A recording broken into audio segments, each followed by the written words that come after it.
లేదన్న వారు గట్టిగా చెప్పాలి హల్లెలూయా. మన ప్రభును రక్షకుడైన యేసుక్రీస్తు నామంలో చేరి వచ్చిన మీ అందరికి కూడా నా ప్రత్యేకమైన వందనాలు తెలియచేస్తున్నాను. ఈ ప్రాంతానికి నన్ను నడిపించిన దేవాది దేవునికి మొట్టమొదట నా వందనాలు తెలియచేస్తూ, వేదిక మీద నా గొప్ప దైవజనులు రెవరెండ్ దేవేంద్రయ్య గారికి నా హృదయపూర్వకమైన వందనాలు, అలాగే పాస్టర్ గారికి కూడా నా ప్రత్యేకమైన వందనాలు. నన్ను ప్రేమించి నన్ను ఆహ్వానించిన దైవజనులు ఆదేశ్ గారికి కూడా నా ప్రత్యేకమైన వందనాలు తెలియచేస్తున్నా. అలాగే మెచ్చిరి గ్రామ ప్రజలందరికీ కూడా హ్యాపీ క్రిస్మస్ చెప్పండి. హల్లెలూయా, హ్యాపీ క్రిస్మస్. దేవుని వాక్యాన్ని మనం ధ్యానం చేద్దాం. యెషయా గ్రంథము 9వ అధ్యాయం. దేవుని వాక్యము బైబిల్ ఉన్నవారు మీరు దయచేసి తెరవలసిందిగా నేను కోరుతున్నాను. 9వ అధ్యాయము 6వ వచనం. ఏలనగా మనకు శిశువు పుట్టెను, మనకు కుమారుడు అనుగ్రహించును, ఆయన భుజముల మీద రాజ్యభారముండును. ఆశ్చర్యకరుడు, ఆలోచనకర్త, బలవంతుడైన దేవుడు, నిత్యుడగు తండ్రి, సమాధానకర్తకు అధిపతి అని అతనికి పేరు పెట్టబడెను. హల్లెలూయా. దయచేసి దేవుని వాక్యము చెప్తున్నప్పుడు అక్కడ కూర్చున్న వారు ఎవరైనా కానీ మాట్లాడొద్దని నేను ప్రేమతో మనవి చేసుకుంటున్నాను. మీరు చాలా మంచివారని ఆదేశ్ గారు అప్పుడే చెప్పారు నాకు. కాబట్టి శ్రద్ధగా దేవుని వాక్యం వింటారని ఆశిస్తూ ప్రార్థన చేసుకుందాం. ప్రేమ కలిగిన మా పరలోకపు తండ్రి, పరిశుద్ధుడమైన మా దేవానికి వందనాలు చెల్లిస్తున్నా. వాక్యమైన దేవా, మాతో మీరు మాట్లాడమని, ఈ మెచ్చిరి గ్రామాన్ని దర్శించమని తండ్రి నన్ను ఆహ్వానించిన మీ దాసులు దేవేంద్రయ్య గారిని అలాగే ఆదేశ్ గారిని మీరు బ్లెస్ చేయండి. యేసు నామంలో ప్రార్థిస్తున్నాము తండ్రి, ఆమేన్. మనమందరం కూడా టీవీలో చాలా వార్తలు వింటాం. టీవీ చూడరా మీరు? ఈ మధ్య టీవీ చూసే వాళ్ళు తక్కువైపోయారు, యూట్యూబ్ చూసే వాళ్ళు ఎక్కువైపోయారు. ఎందుకని అరిచేతిలోనే ఫోన్ ఉంది కాబట్టి టీవీ కంటే ఎక్కువగా ఫోన్ చూసేవారు ఉన్నారు. మనము టీవీలో వార్తలు వింటున్నాం. ఇక్కడ బ్రదర్స్ ప్లీజ్, అక్కడ ఎవరో మాట్లాడుతున్నారు. మీటింగ్ అయినాక మీతో పాటు నన్ను కూడా కూర్చోబెట్టుకోండి, మన ఇద్దరం కలిసి మాట్లాడాలి. చెప్పండి హల్లెలూయా. ఓకే, టీవీలో న్యూస్ వింటూ ఉంటాము, పేపర్లో కూడా న్యూస్ విన్నాం, ఈ మధ్య యూట్యూబ్లో కూడా న్యూస్ వింటున్నాం. మీరందరూ నిజంగా చెప్పాలి, మంచి న్యూస్ ఏదైనా ఉందా? ఎవరు చెప్పరే? టీవీలో అయినా, న్యూస్ పేపర్లో అయినా, ఒకవేళ యూట్యూబ్లో అయినా కూడా మంచి వార్తలు ఏదైనా ఉందా చెప్పండి. ఎవరు చెప్తారు? ఏం మాట్లాడరే? There is no good news in the world. ఈ ప్రపంచంలో మంచి వార్త అనేది లేదు. మీరు ఉదయమున మీరు టీవీ ఆన్ చేస్తే TV9, TV5, ఇంకే ఫైల్ ఉన్నాయో అన్ని టీవీలో ఒకే వార్త ఏంటంట? మరణ వార్త. అక్కడ యాక్సిడెంట్ 5 మంది చచ్చిపోయారు, ఇక్కడ మందు తాగి చచ్చిపోయారు, సూసైడ్ అయి చచ్చిపోయారు. చావు వార్తలు ఎక్కువ వినపడుతున్నాయి. ఎక్కడ చూసినా మరణ వార్తలు, లేకపోతే భార్యాభర్తలు గొడవలు. ఒకప్పుడు ఇంట్లో కొట్లాడుకునేవారు, ఇప్పుడు వీధుల్లోకి వచ్చేసారు, టీవీలో కూడా వచ్చేసాయి ఇప్పుడు. సో వార్తలు మనం విన్నప్పుడు మనం అందరికి కూడా తెలిసేది ఏంటంటే, ఎవరైనా పెద్దలు ఉన్నారు కదా, వాళ్ళు అంటారు, ఏమంటారు చెప్పనా? పెద్దలు అంటే బాగా పెద్ద అయిన వయసు ఉన్నవారు ఏమంటారు చెప్పనా? వింటున్నారా? మా కాలంలో ఇవన్నీ మేము వినలేదంటారు కదా. మా కాలంలో, తెలుగు అర్థమవుతుందా? తెలుగు మా కాలంలో ఇవి ఎప్పుడు మేము వినలేదు, ఇటువంటి సంఘటనలు మేము చూడలేదు. ఏమంటారంటే కాలము, చెప్పాలి, కాలము చెడిపోయింది. కాదండి, కాదు. కాలాలు అక్కడే ఉన్నాయి. చెడిపోయింది ఎవరంటే మనము. ఎవరు చెడిపోయారు? మన జీవితాలు చెడిపోయాయి, మన బుద్ధులు చెడిపోయాయి, మన ఆలోచనలు చెడిపోయాయి. అందుకని మీకు ఒక ఎగ్జాంపుల్ ఇస్తాను. ప్రతి ఇంటి ముందర స్పీడ్ బ్రేకర్లు ఎందుకు పెట్టారు? ప్రతి ఇంటి ముందర స్పీడ్ బ్రేకర్లు ఉంటాయి, చిన్న స్పీడ్ బ్రేకర్లు. ఎందుకు చెప్పనా? వాళ్ళ ఇంటి కసు మా ఇంటికి రాకూడదు, మా ఇంటి నీళ్ళు వాళ్ళ ఇంటికి ఆడిపోకూడదు. పోయిందంటే ఏమవుతుంది? మీరు చెప్పండి, ఏమవుతుంది? గొడవలే. అప్పుడు కాలంలో 7 గంటలకే భోజనం చేసేవారు. పక్కన వాళ్ళ ఇంట్లో వండుకుంటే అందరూ కలిసి తినేవారు. కానీ ఇప్పుడు అటువంటి సంబంధమే లేదు. ఈరోజు ప్రపంచంలో మానవ జాతిలో సంబంధము లేకుండా, ప్రజల్లో ఏం లేదంటే సంతోషము లేకుండా, అనుబంధము లేకుండా, ప్రేమ అనురాగాలు లేకుండా, బైబిల్ ఏమంటుందో తెలుసా? ఈ పరిశుద్ధ గ్రంథం, దేవుని గ్రంథం ఏమంటుందంటే చూడండి, మత్తయి సువార్త 24వ అధ్యాయం 12వ వచనంలో రాయబడిన మాట, భూమి పైన అక్రమం విస్తరించినప్పుడు అనేకులు ప్రేమ చల్లారిపోతుందంట. అందుకనే ప్రజల్లో ప్రేమ లేదు. మీ కన్నడలో ప్రీతి ఇల్లే. ನಮ್ಗೆ ಸ್ವಲ್ಪ ಬರ್ತೆ, ಜಾಸ್ತಿ ಬರಂಗಿಲ್ಲ. ఏదో 2 వర్డ్స్ అట్లా దొరుకుతాయి అన్నమాట. ప్రీతి ఇల్లే, ఎవరిలో ప్రేమ లేదు. అందుకనే భార్య భర్తలో ప్రేమ లేదు. ఎప్పుడు ప్రేమ ఉంటుంది తెలుసా? డబ్బు ఉన్నప్పుడే. రొక్క ದುಡ್ಡು ತಂದೆ ప్రేమ తోరిస్తుంది. ಮತ್ತೆ ఇల్లే ఏమైపోతుందో ప్రపంచంలో మానవ జాతిలో బంధుత్వం తెగిపోయింది, ప్రేమ తెగిపోయింది, సంతోషాలు తెగిపోయాయి. అసలు మానవుడు ఏమైపోతున్నాడు అర్థం కాని పరిస్థితి ఈనాడు దేశ పరిస్థితి. చెప్పండి హల్లెలూయా. చాలా మంది సైంటిస్ట్ ఏమంటారంటే చంద్రుల్లోకి పోయారంట. చంద్రుడిలోకి ఎక్కడ పోయారు? చంద్రమండలంలోకి. చాలా మంది పరిశీలన చేసి ఎన్నెన్నో మందులు కనబడుతున్నారు, ఏదేదో టెక్నాలజీ కనబడుతున్నారు. మన గ్రామాల్లో బీటెక్, ఎంటెక్ అన్ని టెక్లే. టెక్లు అంటే తెలుసు కదా మీకు, అన్ని బల్బులే. అందరూ టెక్లు పెరిగిపోయినాయి, అందరూ బీటెక్లు అయ్యారు. కానీ మారల్ వాల్యూస్ కోల్పోయారు, నైతిక విలువలు కోల్పోయారు. విషయం చెప్పినా మీకు, నైతిక విలువలు అంటే మీకు చెప్తాను. ఎక్కడైనా బోర్డు రాసి ఉంటారు. ఏం రాసి ఉంటారంటే పార్కింగ్ చెయ్యొద్దండి. ఏం చేస్తారు మనోళ్ళు?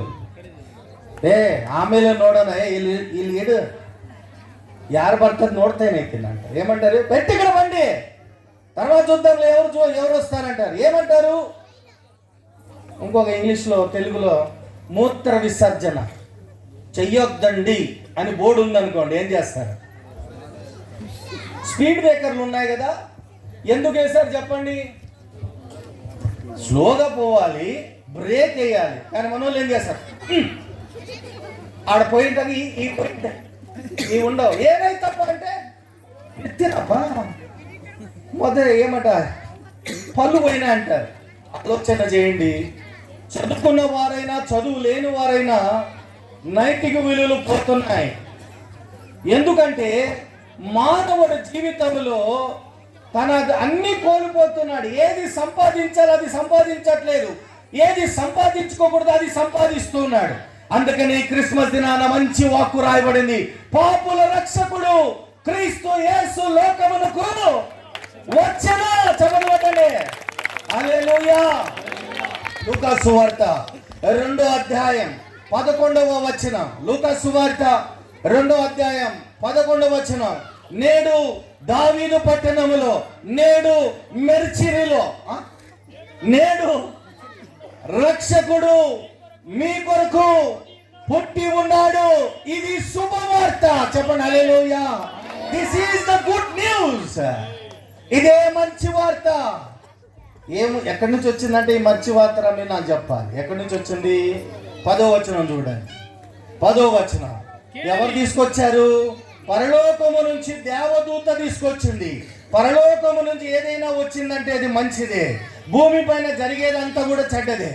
అందుకనే మంచి వార్త, పరలోకము నుంచి దేవాది దేవుడు తన ప్రజలను ప్రేమించి తన కుమారుని యేసుక్రీస్తు వారిని లోకానికి పంపించడమే గొప్ప శుభవార్త. చెప్పండి హల్లెలూయా.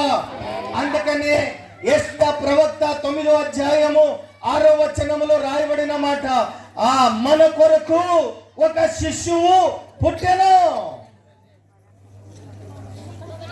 క్రిస్మస్ ఇండియాలోనే కాదండి, క్రిస్మస్ ఇండియాలోనే కాదు. నేను ఈ మెచ్చిరి గ్రామానికి 2వసారి రావడం, వచ్చినప్పుడు చాలా కష్టపడి వచ్చినాను. రోడ్లు తెలియదు, గూగుల్ కూడా తప్పు చూపిస్తాను, ఏదేదో సందు చూపుతాను. ఎంత గ్రామము, ఎంత దూరమో. కానీ ఈ గ్రామానికి దేవేంద్ర గారు అలాగే ఆదేశ్ గారు ఇంత దూరం వచ్చి పరిచయం చేసి యేసయ్యను పరిచయం చేశాడు. హల్లెలూయా. ఇది మీ ఊరుకు ధన్యత, ఈ ఊరికి దేవుని దీవెన. దేవుడు రక్షించడానికి యేసయ్యని లోకానికి పంపించాడని దేవుని వాక్యము తెలియజేస్తా ఉంది. అందుకని యెషయా గ్రంథం 9వ అధ్యాయం 6వ వచనం చూసే మాట, మనకు ఒక కుమారుడు అనుగ్రహించను. ఎందుకు అనుగ్రహించాలా? What is the reason? కారణం ఏంటి? ఏంటి మనం ఎందుకు దేవుడు లేకపోతే కుమారుని ఎందుకు అనుగ్రహించాలా అని మీరు ప్రశ్న వేసుకుంటే, యోహాను సువార్త 3వ అధ్యాయం 16వ వచనంలో రాయబడిన మాట, దేవుడు లోకమును ఎంతో ప్రేమించెను. ఎవరు ప్రేమించారంట? ఇందాక ప్రేమ గురించి చెప్పాను కదా, ఒకరిలో ఒకరిలో ప్రేమ లేదంట, కానీ దేవుడు నిన్ను ప్రేమిస్తున్నాడు. Hallelujah. God still loves you. దేవుడు నిన్ను ప్రేమిస్తూ ఉన్నాడు. దేవునికి మహిమ కలుగును గాక. ఒక సైంటిస్టు ఒక చిన్న ప్రయోగం చేశాడు. ఆయన దగ్గర ఒక 10 మంది పిల్లలు ఉంటే ఏం చేశాడంటే 10 కోతులను తెచ్చాడు. 10 కోతులను 10 మంది పిల్లలను కలిపేసి 1 నెల చూశాడు. మీరు చెప్పాలి ఇప్పుడు ఆన్సర్. ఎట్లా, ఎవరు ఎలా మారారు చెప్పండి.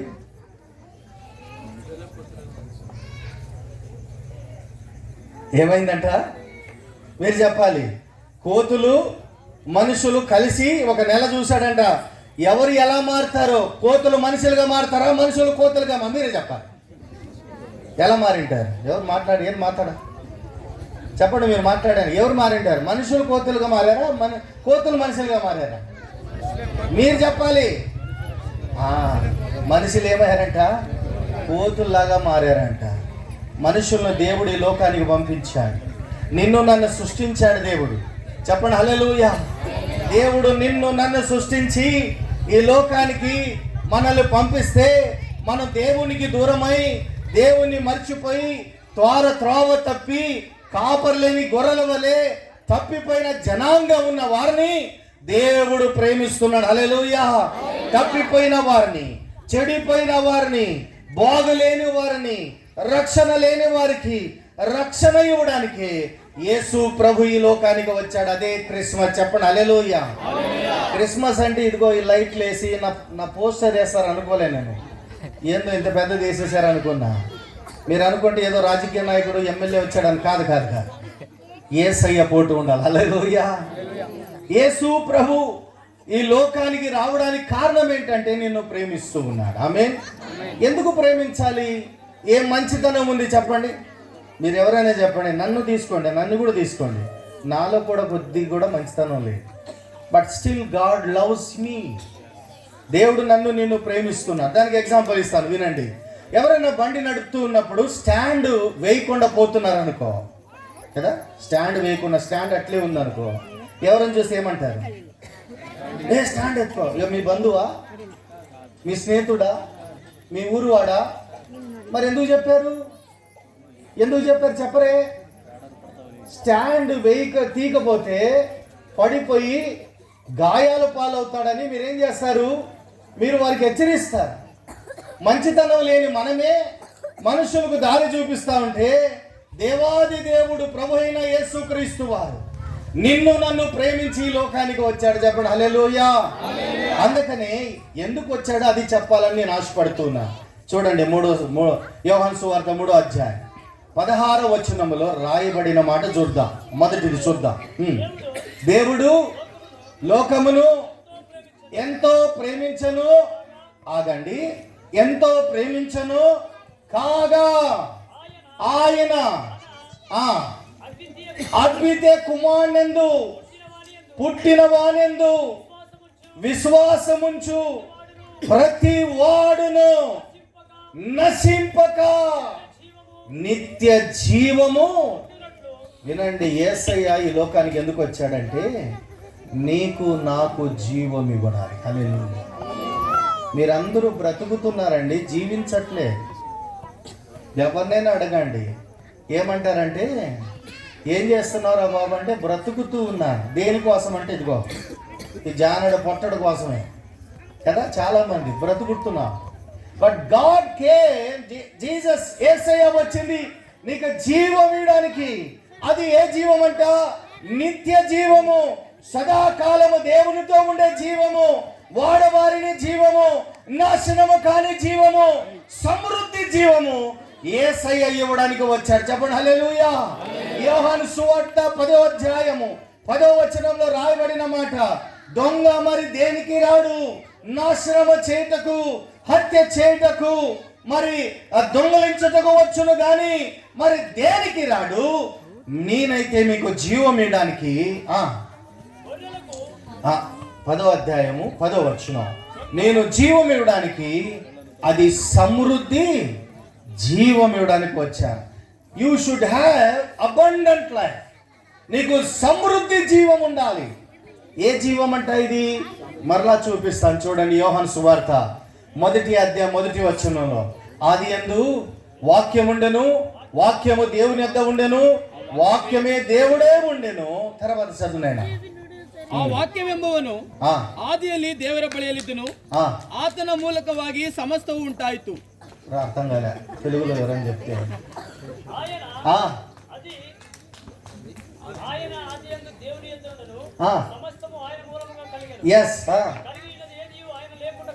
ఓకే.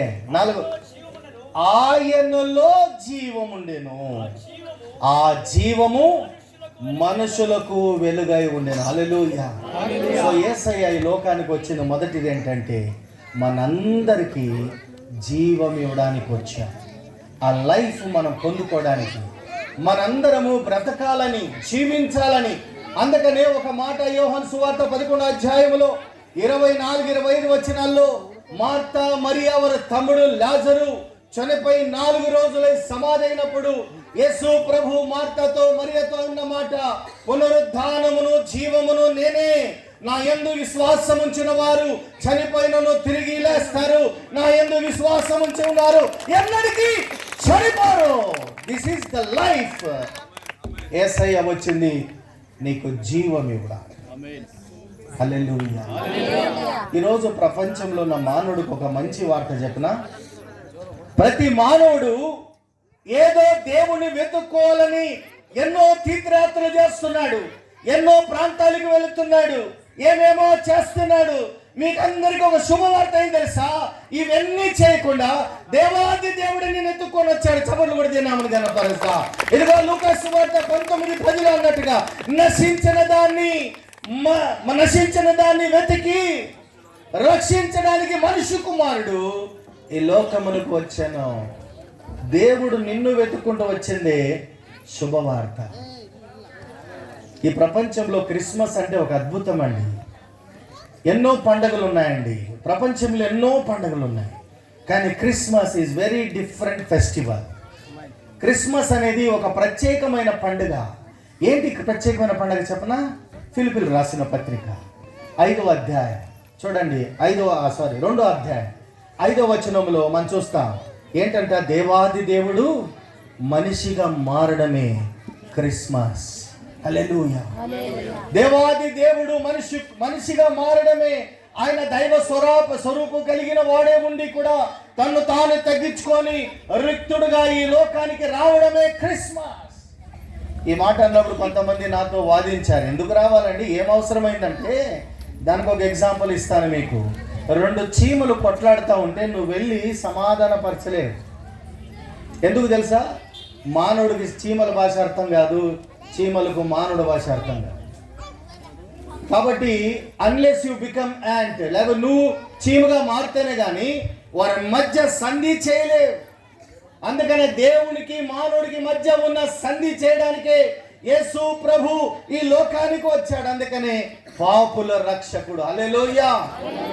మత్తయి సువార్త 1వ అధ్యాయం 21వ వచనంలో ఒక మాట, ఆమె ఒక కుమారుని కనెను, ఆ కుమారుడు వారి ప్రజలను వారి పాపము నుండి ఆయనే రక్షించును గనక ఆయనకి యేసు అని పేరు పెట్టబడను. హల్లెలూయా. రక్షకుడు జన్మించాడంటే మనకున్న పరిస్థితి నుంచి, మనకున్న రోగ బాధ నుంచి, మనకున్న పాప స్థితి నుంచి ఆయన రక్షించడానికి లోకానికి వచ్చాడని దేవుని వాక్యములో మనం చూస్తున్నాం. చెప్పండి హల్లెలూయా. యెషయా గ్రంథంలో 9వ అధ్యాయం 6వ వచనంలో ఒక మాట చూస్తున్నాం. ఇంకొక మాట చూసి నేను ముందుకు వెళ్తాను. నేను త్వరగానే ముగిస్తాను, జాగ్రత్తగా విందాం. చెప్పండి హల్లెలూయా. యెషయా గ్రంథం 9వ అధ్యాయం 6వ వచనంలో మనకు కుమారుడు అనుగ్రహించబడెను. చెప్పండి, చదవండి. ఏలనగా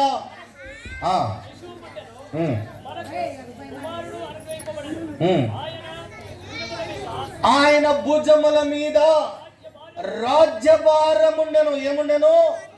రాజ్యభారముండెను. యేసయ్య లోకానికి వచ్చింది దైవ రాజ్యము స్థాపించడానికి. చెప్పండి హల్లెలూయా. మొదటిది జీవం ఇవ్వడానికి, రెండోది came to establish the Kingdom of God. దేవుని రాజ్యం. దేవుని రాజ్యం ఎటువంటిదంటే చూడండి 9వ అధ్యాయం 7వ వచనంలో, అది నిత్య రాజ్యము. ప్రభుత్వాలు మారే రాజ్యాలు కాదు. ఈరోజు ఈ సంవత్సరం ఒక ప్రభుత్వం, ఇంకొక సంవత్సరంలో ఇంకొక రాజ్యము కాదు. This is the ఎవలాస్టింగ్ Kingdom. ఆయన రాజ్యములో ఏమంటారు? ఆయన రాజ్యములో మనం ఉండబోవాలి. మనం ఉండాలని దేవుడు మన కోసం వచ్చాడు. ఆయన స్థాపించే రాజ్యం ఎటువంటిదంటే చూడండి, ప్రకటన గ్రంథము 21వ అధ్యాయం 4వ వచనంలో, అక్కడ కన్నీరు ఉండదు, దుఃఖం ఉండదు, వేదన ఉండదు. In his kingdom there is no ఏమంటారు? ఏడుపులు ఉండవు, దుఃఖం ఉండదు. అందుకనే మత్తయి సువార్త 11:28లో రాయబడిన మాట, ప్రయాసపడి భారమోస్తున్న సమస్త జనులారా మీరు నా యొద్దకు రండి, మీ భారములు యావత్తు నా మీద వేయండి అంటున్నాడు. సో ఆయన మన భారాన్ని మోయడానికి వచ్చాడు. ఈరోజు నీకు ఏ భారం ఉందో, నీకు ఏ కష్టం ఉందో, నువ్వు ఏ బాధల్లో నువ్వు బాధతో బాధపడుతున్నావో నాకు తెలియదు. అది రోగ భారమైన, కుటుంబ భారమైన, ఆర్థిక భారమైన, అనారోగ్య భారమైన, కుటుంబ సమస్యలని ఏదైనా కానీ ఆయన దగ్గరికి వస్తే ఆయన నీ భారాన్ని ఆయన మోసేవాడుగా ఉన్నాడు. చెప్పండి హల్లెలూయా. అందుకని ప్రయాసపడి భారం మోస్తున్న సమస్త జనులారా మీరు నా యొద్దకు రండి. సో మొదటిది జీవం ఇవ్వడానికి వచ్చాడు, రెండోది ఆయన నీ భారాన్ని తీసేయడానికి వచ్చాడు. ఎవరింటికి మీరు వెళ్ళి తలుపు తట్టి ఒకవేళ ఇలా అడిగారనుకో, ఏమ్మా మీ ఇంట్లో అందరూ బాగున్నారంటే ఏమంటారు తెలుసా? పైకి అనేది వాళ్ళు బాగున్నాం లేదు సార్ అంటారు. కొంతమంది అంటారు కదా, ఏమ్మా తిన్నావా? తిన్నామమ్మా అంట. ఉత్తిదే కదండి. వాళ్ళ మాటల్లో మనం గమనించవచ్చు. ప్రతి ఇంటిలో ఏదో ఒక సమస్య, ప్రతి ఇంటిలో ఏదో ఒక భారం, ఏదో ఒక ఇబ్బంది, ఏదో ఒక బాధ ప్రతి మానవుడు అనుభవిస్తూ ఉన్నాడు. కనుక ప్రతి మానవుడు యొక్క బాధను, భారాన్ని తీసివేయడానికి యేసయ్య లోకానికి వచ్చాడు. చెప్పండి హల్లెలూయా. పాప మీ భారానికి మూల కారణం ఏం తెలుసా? మానవుడు చేసిన పాపమే. అందుకని రోమాపత్రికలో 3వ అధ్యాయం 23వ వచనంలో రాయబడిన మాట, ఏ భేదము లేదు, అందరూ పాపము చేసి దేవుడు అనుగ్రహించే మహిమను పొందలేకపోతున్నారు. దేవుని మహిమ, దేవుని అనుగ్రహం, దేవుని కృప, దేవుని దయ పొందలేకపోతున్నారంట. ఏలనగా పాపం వల్ల వచ్చే జీతము మరణము. రోమాపత్రిక 6:23లో చెప్పబడిన మాట. నువ్వు పాప భారంతో చనిపోకూడదని, పాప భారంతో నాశనము కాకూడదని ప్రభు అయిన యేసుక్రీస్తు వారి లోకానికి వచ్చి నీ పాపములన్నీ కూడా తను తీసుకున్నాడు. అందుకే ఆయనకు పేరేంటి తెలుసా? పాపుల రక్షకుడు. కనుక పాపానికి భేదము లేదండి, పాపానికి కులము లేదు, పాపానికి మతం లేదు. ప్రతి ఒక్కరూ పాపం చేసిన వారే. మాట అన్నప్పుడు నా మీద కోపం వస్తుంది కొంతమంది. ఎట్లా అంటావు సార్ నువ్వు? నేను చీమను కూడా చంపలేదు, నేను ఏ పాపం చేయలేదు, ఏం అన్యాయం చేయలేదు అంటారు. కానీ బైబిల్ ఏమండి తెలుసా? 57 కీర్తనలో దావీదు రాసిన కీర్తనలు అంటాడు, తల్లి గర్భంలో ఉన్నప్పుడే మనందరము పాపముతో పుట్టాము, పాపములో జీవిస్తున్నాము, పాపములోనే మరణిస్తున్నాము. అందుకనే ఈ పాపాన్ని విడిపించడానికే ప్రభు అయిన యేసుక్రీస్తు వారు వచ్చారు. రోమపత్రిక 5వ అధ్యాయంలో 8వ వచనంలో చక్కని మాటే ఉంది. ఇంకనూ పాపులమై ఉండగా క్రీస్తు మన కొరకు చనిపోయెను. అందుకని క్రీస్తు సిలువలో చనిపోయినప్పుడు చాలా మంది చూసి జాలి పడతారు. అయ్యో యేసప్పా, ఇట్లా చచ్చిపోయావే, 3 మేకల మీద పడిపోయావే అని కొన్నిసార్లు జాలి పడతారు. నువ్వు జాలి పడాల్సిన అవసరం లేదు. జాలి ఎవరి మీద పడాలంటే నా మీద, నీ మీద, మనమే పడాలి. అందుకని యేసయ్య సిలువ మోస్తున్నప్పుడు కొంతమంది ఆడవాళ్ళు వచ్చి ఏడుస్తుంటే అప్పుడు అన్నాడు యేసయ్య, నా కొరకు ఏడవద్దండి, మీ కొరకును మీ పిల్లల కొరకు ఏడవండి. ఎందుకు ఆ మాట అన్నాడు? ప్రతి మానవుడు పాపం చేసి మరణాన్ని సంపాదించుకుంటున్నాడు. ఈరోజు ప్రజల్లో మానవుడు అనుకుంటున్నాడు, కోట్లు సంపాదిస్తున్నా, పేరు సంపాదించుకుంటున్నా. No no no no, you are earning the death because you are in sin. పాపంలో ఉన్నావు కనుక పాపానికి వచ్చిన జీతం మరణం. అందుకని ఈ ప్రపంచంలో మానవుడుకున్న పెద్ద సమస్య మీకు తెలుసా? మీకు డాక్టర్ల దగ్గర పోతాం, మల్టీ హాస్పిటల్స్ ఉన్నాయి. ఇప్పుడు పెద్ద పెద్ద హాస్పిటల్స్ ఉన్నాయి, పెద్ద పెద్ద రోగాలు చూసే హాస్పిటల్ ఉన్నాయి, స్కానింగ్లు ఉన్నాయి. మీకు ఇంకోటి తెలుసా? మీకు రోగము బాగయ్యే ఒక్క మందు కూడా లేదు. ఏ రోగమైనా తీసుకోండి మీరు, ఏ రోగము బాగయ్యే మందు ఇంతవరకు కూడా ఒక సైంటిస్ట్ కనిపెట్టలేదు. యాంటీబయాటిక్స్ కనిపెట్టారు, కానీ యాంటీబయాటిక్ ఏం చేస్తుంది తెలుసా? నీ రోగ నిరోధన శక్తిని పెంచుతుంది, రోగము ఏమంటారు ఇంకా పెరగకుండా ఆపుతుంది, కానీ స్వస్థత లేదు. అందుకని ఒక హాస్పిటల్లో నేను ఒక డాక్టర్ రాసిన మాట చూశాను, డాక్టర్ ట్రీట్స్, గాడ్ హీల్స్. ఎవరు స్వస్థపరుస్తారంట? దేవుడే స్వస్థపరిచేవాడు. అందుకే డాక్టర్లు అంటారు, మీ దగ్గర అన్ని డబ్బులన్నీ తీసుకొని డబ్బులు అయిపోయిన తర్వాత ఏమంటారు తెలుసా? మేము చేసే ప్రయత్నం చేసినా మీకు మీ దేవుడే మీకు దిక్కు అంటాడు. అర్థమైందా? కాబట్టి నీ రోగానికి స్వస్థత ఇచ్చేవాడు యేసయ్య. చెప్పండి హల్లెలూయా. దేవుని నామానికి మహిమ కలుగును గాక. యెషయా గ్రంథము 53వ అధ్యాయం 4వ వచనం 5వ వచనం చదివి, నిశ్చయముగా మీ రోగములను మీ వ్యసనములు ఆయన సహించిన, ఆయన పొందిన దెబ్బల ద్వారా మనకు స్వస్థత. కాబట్టి నా ప్రియ దేవుని బిడ్డలారా, యేసయ్య లోకానికి వచ్చింది మొదటిది జీవం ఇవ్వడానికి, నీ భారాన్ని తీసివేయడానికి. 3వ విషయం చెప్పి నేను ముచ్చటగా ముగించడానికి ప్రయత్నం చేస్తాను. అందుకని యెషయా గ్రంథంలో మరొక మాట చూడండి, ఏం రాయబడిందంటే సమయం అవుతుందా? ఓకే. ఏమని రాయబడిందంటే ఆయన సమాధాన కర్త. ఈరోజు ప్రపంచంలో పెద్ద పెద్ద ధనికులు తీసుకోండి, అంబానీ తీసుకోండి, మీరు ఇప్పుడు కొత్త ఆయన వచ్చినాడా, అదానీ తీసుకోండి, ఎంత పెద్ద బిల్ గేట్స్ తీసుకోండి, మీరు వారు అనే మాట ఏం తెలుసా? మా దగ్గర అన్నీ ఉన్నాయి, మాకు నెమ్మది లేదు. చెప్పండి హల్లెలూయా. People are suffering. ప్రజలు సమాధానము లేకుండా, నెమ్మది లేకుండా, సంతోషము లేకుండా జీవితాలు ఎంతో మంది గడుపుతూ ఉన్నారు. అందుకని యేసయ్య భౌతికమైన సమాధానం ఇవ్వడానికి రాలేదండి, ఇన్నర్ పీస్ ఇవ్వడానికి వచ్చారు. చప్పట్లు కూడా దీనామని కనపరుస్తాం. నీ అంతరంగ సంతోషాన్ని దేవుడు ఇవ్వడానికి వచ్చాడు. చూడండి, యోహాను సువార్త 14వ అధ్యాయం 27వ వచనంలో రాయబడిన మాట చదవండి ఎవరైనా. యోహాను సువార్త 14వ అధ్యాయం 27వ వచనంలో ప్రభు వారు చెప్తున్న మాట, ఈ లోకానికి ఆయన శాంతి ఇవ్వడానికి వచ్చాడు. He came to give peace. నీకు సమాధానం కావాలా? నీకు సంతోషం కావాలా? నెమ్మది కావాలా? ప్రభు దగ్గరికి రా, ప్రభు నీకు నెమ్మది ఇవ్వనుగాక. హల్లెలూయా. అందుకనే లూకా సువార్త 19వ అధ్యాయంలో ఒక ఆయన ఉన్నాడు, పొట్టి ఆయన. ఏం పేరు ఆయన పేరు? జక్కయ్యనా? జకరయ్యనా? జక్కయ్యనా? జక్కయ్య. ఎవరంటే ఆయన పొట్టివాడంటే అందరూ గుర్తొచ్చేసింది. ఎవరంటే ఆయన సుంకపుదారుడు. ఆయన ఏమన్నాడంటే, ఎరికో ఆయన యేసయ్య ఎరికో ప్రవేశించినప్పుడు, యేసు ఎవరో చెప్పాలి, యేసు ఎవరో చూడగోరేను అని రాయబడింది.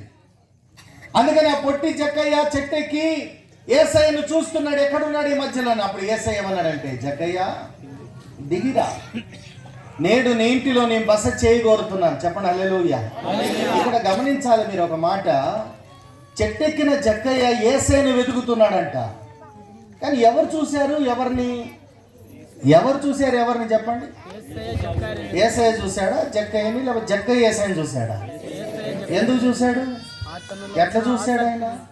అందుకని ఆయన సృష్టికర్త అయిన దేవుడు. నువ్వు ముఖం చూస్తావు, ఆయన హృదయాన్ని చూసే దేవుడు. హల్లెలూయా. ఈరోజు ఈ రాత్రి వేళ సమయంలో అక్కడి నుంచి వచ్చిన తల్లి, అక్క, చెల్లి, అన్న, తమ్ముడా, నీ హృదయాన్ని దేవుడు చూస్తున్నాడు. నీ అంతరంగంలో పరిస్థితిని చూస్తున్నాడు. నీ ఇంట్లో ఆ సమస్యలను దేవుడు చూస్తూ ఉన్నాడు. అందుకనే దేవుని వాక్యం అంటుంది, దేవుణ్ణి చూడాలనుకుంటే మత్తయి సువార్త 5:8 రాయబడిన మాట, హృదయ శుద్ధి గలవారు ధన్యులు, వారు దేవుణ్ణి. మీరు దేవుణ్ణి చూడాలనుకుంటున్నారా? చెప్పండి హల్లెలూయా. ఎవరు సల్లగా చెప్తున్నారు? చెప్పండి గట్టిగా hallelujah. You want to see God, first you repent yourself. నువ్వు దేవుణ్ణి చూడాలంటే నీ హృదయాన్ని శుద్ధి చేసుకోవాలి. ఎట్లా చేసుకుంటావు హృదయాన్ని శుద్ధి? ఈ ప్రపంచంలో ఏ షాంపూ లేదు, ఇంకా ఏ సోప్ కూడా లేదు. లక్స్ బక్స్ ఏదో ఉన్నాయి కదా సోపులు, అవి వట్టి పైన బాడీ క్లీన్ చేస్తుంది అంతే. ఇప్పుడు నేను వస్తున్న ఒక సెంటు కొట్టుకున్న వాసన వస్తుంది, జస్ట్ బాడీకి మాత్రమే.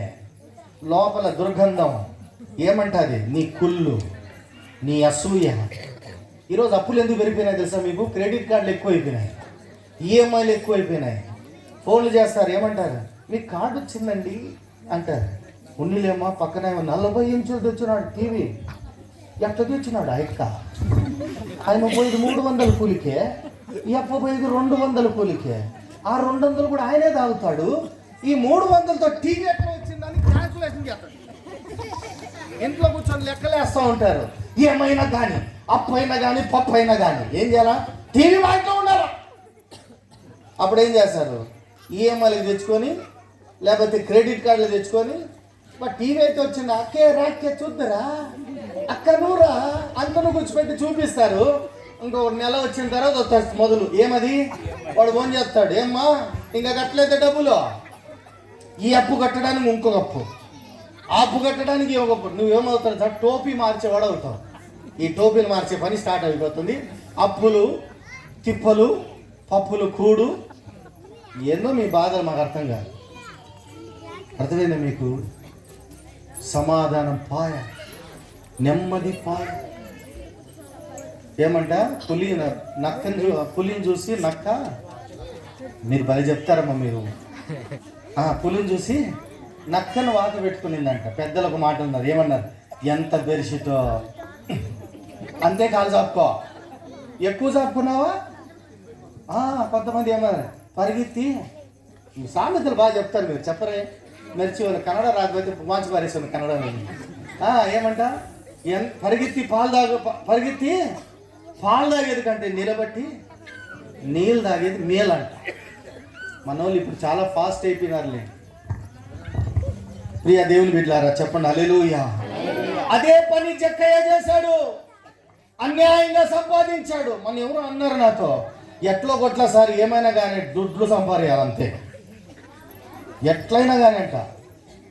కొడతాను, మోసం చేస్తాను, జూదం ఆడతాను, ఏమైనా చేస్తాను, దుడ్లు వేయకు నమ్గే అని అట్లాగనే జక్కయ్య చేశాడంట. జక్కయ్య జీవితంలో మనం చూస్తాం, ధనమైతే వచ్చింది, పేరైతే వచ్చింది, ఏం లేదంట. చెప్పండి, నెమ్మది లేదండి. ఈరోజు ఎంతమంది కుటుంబాలు మీ మనసు మీద చేయబెట్టుకొని చూడండి. నేను చెప్తున్న మాట మీ ఇంట్లో పోయి అద్దం దగ్గర నిలబడి, రే మీకు సంతోషం ఉందారా అని అడగండి. వాడే చెప్తాడు, ఎవరు కనబడేవాడు. అర్థమవుతా మీకు? నీకు పీస్ కావాలి. కొన్ని రాత్రులు నువ్వు నిద్రపోలేదు, కొన్ని రోజులు సరైన నిద్ర లేదు నీకు. పాస్టర్ గారు ప్రేయర్ చేయండి, ఆయన ప్రేయర్ చేస్తాడు పాపం.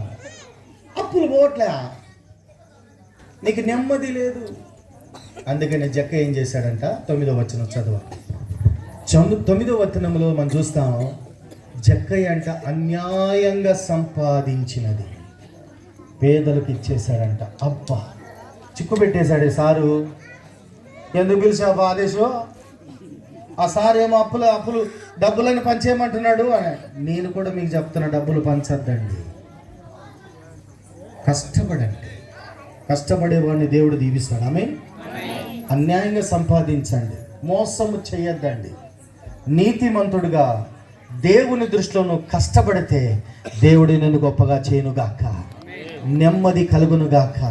దేవుని ఆశీర్వాదం ఐశ్వర్యమును, ఎవరు చెప్తారు? దేవుని ఆశీర్వాదం ఐశ్వర్యం ఇచ్చును, అందులో దుఃఖం ఉండదు. He will give piece. అందుకనే జక్కయ్య అన్నాడు, అన్యాయంగా సంపాదించింది పేదవాళ్ళకి ఇచ్చేస్తాను, అన్నీ ఇచ్చేశాడు. అప్పుడు యేసయ్య, నేడు నీ ఇంటికి రక్షణ వచ్చును. యేసయ్య ఇంటికి వచ్చినప్పుడు ఏమన్నాడంటే, నువ్వు చాలా మోసం చేసావయ్యా, చాలా డబ్బు అందుకు పేదవాళ్ళు పంచమని చెప్పలే. మీరు చదవండి లూకాసు వార్త 19 అధ్యాయంలో ఒక్క మాట కూడా యేసయ్య ఎప్పుడైతే ఇంట్లో కాలు పెట్టాడో తన మనస్సు మారిపోయింది. ఆమేన్. చాలా మంది సంఘానికి వస్తున్నా కదా, మనసు మారలే. వీడే మల్లెలూయా స్తుతి మహిమ అని పాడతారు, ఇంటికాడ పోయి విషం కదా. ఎట్లా మారుతారు? మార్పు లేదు. కనీసం ఈ క్రిస్మస్ దినాన ప్రభు వెలుగు మీ ఇంట్లో ప్రకాశించునుగాక, దేవుని మహిమ మీ ఇంట్లో వచ్చునుగాక, దేవుని సంతోషం మీకు కలుగునుగాక. గట్టిగా చెప్పట్లే మీరు, ఇష్టం లేదా మీకు? చెప్పండి ఆమేన్. నేడు మీ ఇంటికి రక్షణ కలిగింది. రక్షణ అనే పదానికి గ్రీకు భాషలో చాలా ఉన్నాయి, అవి ఇప్పుడు చెప్పలేనులే కానీ 2 చెప్తాను. ఒకటి స్వస్థత, ఒకటి రక్షణ. ప్రభు ఇచ్చే రక్షణ పొందండి, ప్రభు ఇచ్చే స్వస్థత పొందండి. నీ మనసుకు స్వస్థత, నీ ఇంటికి స్వస్థత, నీ కుటుంబానికి స్వస్థత, నీ కుటుంబానికి రక్షణ కలుగునుగాక. హల్లెలూయా. చివరిది చెప్పి నేను ప్రార్థన చేస్తాను, సమయం ఎక్కువైంది అనుకుంటాను, గమనించండి. హల్లెలూయా. అందుకని యెషయా గ్రంథం 9వ అధ్యాయం 6వ వచనం మొదటి వచనం చూస్తాం. చదవండి ఎవరైనా. మనకు ఒక కుమారుడు అనుగ్రహించబడెను. హల్లెలూయా. ప్రపంచంలో the greatest gift, the incredible gift ఏదైనా ఉంది అంటే అది యేసు ప్రభు ఒక్కడే. హల్లెలూయా. తండ్రి ప్రేమ మానవుడి పట్ల ఉన్న ఆ ప్రేమ ఎలా వెల్లడి చేశాడంటే తన ఏకైక కుమారుని మన కొరకు బహుమతిగా ఇచ్చాడు. అదే క్రిస్మస్.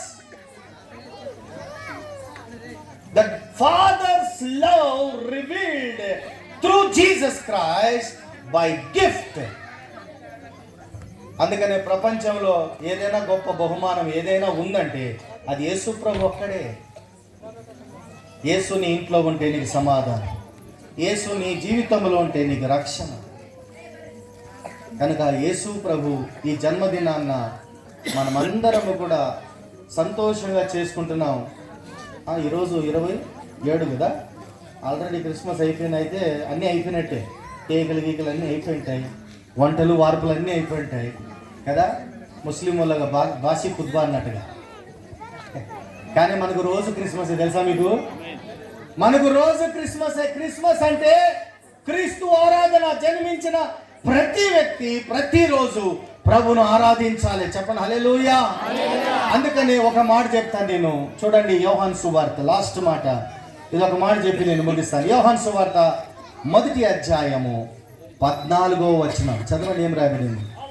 ఆ వాక్యము శరీరధారి అయి కృపాసత్య సంపూర్ణుడిగా మన మధ్య నివసించెను. అవతారము కాదండి, అవతారంగా ప్రభు దేవాది దేవుడు మనిషిగా మారడం, దాన్ని ఇన్కార్నేషన్. మీరు లూకాసు వార్త 1వ అధ్యాయంలో అంతా కూడా చదివితే ఆయన జన్మదినం ఒక పుట్టుక ఎలా జరిగిందో ఆ ప్రక్రియ అంతా కూడా అందులో రాయబడింది. తల్లి అయిన మరియా అంటుంది, నేను పురుషుని ఎరగని గనక ఇది ఎలా సంభవించును అంటే దేవుని శక్తి నీ మీదకి వచ్చును, పరిశుద్ధాత్మ దేవుని శక్తి నీ మీద వచ్చును, అప్పుడు నువ్వు గర్భవతి అవుతావు. చెప్పండి hallelujah. That is incarnation of God. దేవుడు ఈ లోకానికి మనిషిగా పుట్టడమే ఇది గొప్ప అద్భుతం. ఇప్పుడు కూడా శాస్త్రవేత్తలకు అర్థం కాని పరిస్థితి ఏదంటే క్రీస్తు ఒక ఆ జన్మం, ఇన్కార్నేషన్. కాబట్టి నా ప్రియ దేవుని బిడ్డలారా, 4 విషయాలు నేను చెప్తూ వచ్చాను. ప్రభు నీకు బహుమానంగా ఈరోజు వచ్చాడు. ప్రభు నీ ఇంటిలో ఉంటే దేవుడు నిన్ను ఆశీర్వదించును గాక. ఒకరోజు పడవలో ప్రభు ప్రయాణం చేస్తున్నాడు. తనతో పాటు తన శిష్యులు ఉన్నారు. ప్రభు అమరణ పండుకున్నాడు. అమరణ అంటే అర్థం ఏంటంటే, పడవ మనం చూసే పడవ ఇట్లుంటుంది. ప్రభు ప్రయాణం చేసే టైంలో పడవ ఇలా పై నుంచి ఇట్లా ఉంటుంది. అందుకంటే మొదట శిష్యులందరూ ఇలా ఉంటే ప్రభు అమరణ పండుకున్నాడు. అప్పుడు ఏమొచ్చిందంటే, గాలి విసిరింది, తుఫాన్ వచ్చింది, అలలు చెలరేగాయి. ఆవిడ విశ్వాసులు ఏమన్నారు, శిష్యులు ఏమన్నారు? ప్రభువా, మేము నశిస్తున్నాము, నీకు చింత లేదా? అప్పుడు ప్రభు లేసి ఏం చేసినాడు? వాస్తవానికి ఒకవేళ మునిగితే పడవ మొదట ఎవరు మునుగుతారంట? ప్రభువే మునుగుతాడు. ఎందుకు? అమరణ ఉన్నాడు. కానీ ప్రభు లేచి గాలిని తుఫాని గర్జించగా అది నిమ్మలమాయెను. దేవునికి స్తోత్రం చెప్పండి. హల్లెలూయా. నావికుడికి కెప్టెన్ యేసయ్య, మీ జీవితానికి లీడర్ యేసయ్య. యేసయ్య నీ ఇంట్లో అంటే ఎన్ని శ్రమనన్నా రాని స్టాండర్డ్గా నిలబడతాం. యేసయ్య లేని జీవితం ఆటుపోటులు వచ్చినప్పుడు నువ్వు పడిపోతూ ఉంటావు. మత్తయి సువార్త 7:24-25 కూడా అంటాడు, ఈ నా మాటలు విని దాని ప్రకారంగా చేయవాడు బుద్ధిమంతుడు, తన ఇల్లు బండ మీద కట్టుకున్నవాడు. గాలివాన విసిరినది పడిపోదు. ఎందుకంటే తన జీవితం ఎవరి మీద కట్టాడు? బండ మీద కట్టాడు. ఈరోజు ఇంతసేపు మన వాక్యం చెప్పాం, అమ్మయ్య అయిపోయింది. కాదు. క్రీస్తు అనే బండ మీద, దేవుని వాక్యం మీద మన జీవితాలు కట్టుకుంటే ఈ క్రిస్మస్ దినాన నువ్వు చేసుకున్న పండగకైనా, మీ ఇంట్లో వేసిన స్టార్కైనా విలువ ఉంటుంది. లేకపోతే నువ్వు ಏನಿಲ್ಲ. ಕ್ರಿಸ್ಮಸ್ ಬಂದು ಹೋಗಿದ್ದು, ನಾನು ಅಲ್ಲೇ ಐತೆ, ನೀನು ಇಲ್ಲೇ ಐತೆ, ಏನು చేంజ్ ಇಲ್ಲ. సో యేసయ్య మీ జీవితంలో ఉన్నప్పుడు ఏమొచ్చినప్పుడు నువ్వు నిలబడగలుగుతావు. నీ జీవితానికి కెప్టెన్ యేసయ్య ఉండును గాక. అట్టి కృప పరిశుద్ధాత్మ దేవుడు మనందరికీ దయచేయను గాక. 2 నిమిషాలు నిలిచి నిలబడితే మీరు కోరుకు ప్రార్థించాలని నేను ఆశపడుతూ ఉన్నాను. సమయం ఉంటే ఇంకా చెప్పగలను, కానీ దేవుడు మనతో మాట్లాడిన ప్రతి మాట, నా ప్రియ దేవుని బిడ్డలారా,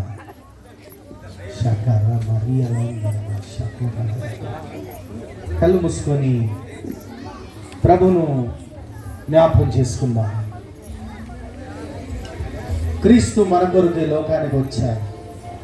నీకు నాకు జీవం ఇవ్వడానికి, ఆ జీవము నీవు సమృద్ధిగా పొందుకోవాలని, నీ భారం యావత్తు ఆయన మోసుకోవడానికి వచ్చాడు. నీకు సమాధానం ఇవ్వడానికి వచ్చాడు. ఆయనే తను తానుగా బహుమానంగా అర్పించుకోవడానికి వచ్చాడు. అటువంటి గొప్ప దేవాది దేవుని కలిగిన మనందరం ధన్యులం. ఇంకా ఎవరైనా యేసయ్య నమ్మలేకపోతే ఈరోజు రాత్రి దేవుడు నిన్ను పిలుస్తూ ఉన్నాడు. యేసయ్య ఒక మతానికి, ఒక కులానికి, ఒక వర్గానికి, ఒక దేశానికి, ఒక ప్రాంతానికి కాదు, ఆయన అందరికీ ప్రభువు, అందరికీ ప్రభు.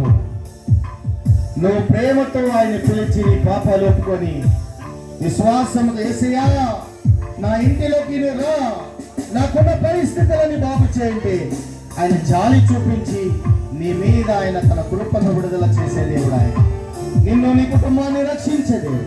అపోస్తల కార్యగ్రంథం 16:30 నువ్వు నమ్మితే నీవును నీ కుమారు రక్షించబడును గాక.